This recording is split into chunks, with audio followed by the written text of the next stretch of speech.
nanay ng amo ko. Dito ako dumaan sa likod. Kasi mas mabilis pumasok.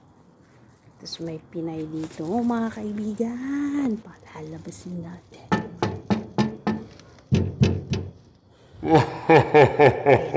Sumisigaw na siya.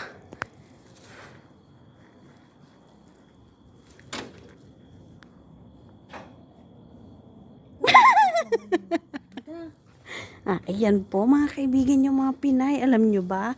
Uwi na siya bukas. Tapos, Hindi ako nag-live. Remembrance, uwi ka na bukas, diba? Tapos mo? Oo, syempre. Ayan. Dito po ako sa kanilang bahay. At, Wala kang internet. ayan po. Buhay abroad, ganito po yan. May dala akong pagkain. Binili namin yung kanina. Ibabalik ko ulit. Okay, mag-hi ka naman. Hello. Hello vlog. Yun.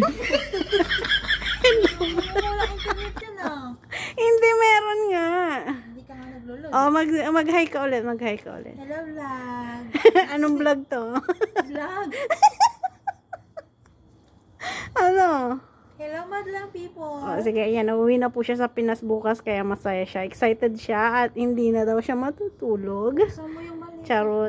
Hindi niya mabuksan yung maleta. Tara, tingnan natin. Ano nangyari? Ano kasi pinaggagawa mo sa maleta mo? Testing ko nga kung mabuksan ko. Hindi ko mabuksan. May hadiah si mama sa'yo pinapabigay. Wow! Thank you Sabo. Malay ko. Thank you lang ito. Tang, buksan mo. Ayan, may hadiah po siya kay mama. Ayan. Hindi ko na ito mababalikan sa Pilipinas. Ibili mo sa airport.